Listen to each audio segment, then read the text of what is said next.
The official website of the White House announced on Tuesday 15th that China is now facing tariffs of up to 245%, a consequence of what the US describes as retaliatory actions taken by the Asian nation. The information comes from a document released by the American government, although it does not explain how the US arrived at this specific tariff rate to be imposed on Chinese goods. In response to local journalists' questions about the 245% rate, Chinese Foreign Ministry spokesperson Lin Jian remarked, "They can ask the American side for the exact figure," adding that China intends to stand firm in its position, according to the state-run Global Times. The White House document outlines key economic and trade policy decisions under President Donald Trump, portraying the tariffs as a way to level the playing field and protect the national security of the United States. On April 2nd, a day Trump dubbed Liberation Day, the US government introduced a 10% tariff on imports from over 180 countries. In addition, it imposed individualized reciprocal tariffs targeting nations with which the US runs significant trade deficits, some as high as 50%. Since then, the White House says more than 75 countries have reached out to the US in pursuit of new trade deals and reduced tariffs. To allow room for negotiations, Trump announced a temporary pause on the individualized reciprocal tariffs on April 9th, maintaining the 10% base tariff for all countries for a 90-day period. China was the exception. Beijing did not initiate trade talks with Washington and instead retaliated by raising its own tariffs on American imports. Understanding the US-China trade war.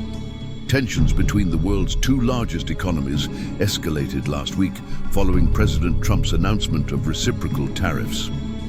On April 2nd, Trump laid out a tariff table ranging from 10% to 50% to be applied from Wednesday onward on goods from over 180 countries. China was hit with one of the steepest rates, 34%, in addition to the 20% already in place on Chinese imports. In retaliation, the Chinese government imposed an additional 34% tariff on all American imports on Friday. 4th, the US responded with its own countermeasure.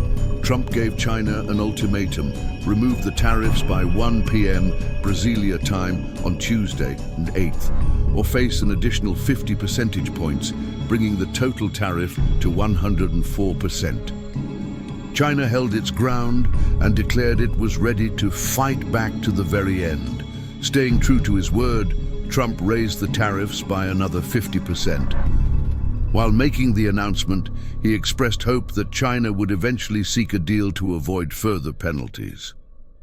China's response came swiftly on the morning of Wednesday, 9th. It hiked tariffs on US imports from 34% to 84%, mirroring the US's increase. That same day, Trump declared a pause on the sweeping tariff measures affecting more than 180 countries, effectively reducing all general tariffs to 10% for a 90-day period. However, existing targeted tariffs, such as the 25% on steel and aluminum, remained in effect. Once again, China was the exception. On Thursday, 10th, the White House announced another tariff hike on Chinese goods, bringing them to 125%. These were added on top of a prior 20% tariff, leading to a cumulative rate of 145%. In response, on Friday, 11th, China raised its tariffs on American goods to match 125%. And now, on Tuesday, the US has reiterated its willingness to return to the negotiating table, but it insists the next move belongs to China. The president has made it abundantly clear that he's open to a deal with China, but China must also be willing to make a deal with the United States, said White House Press Secretary Catherine Leavitt.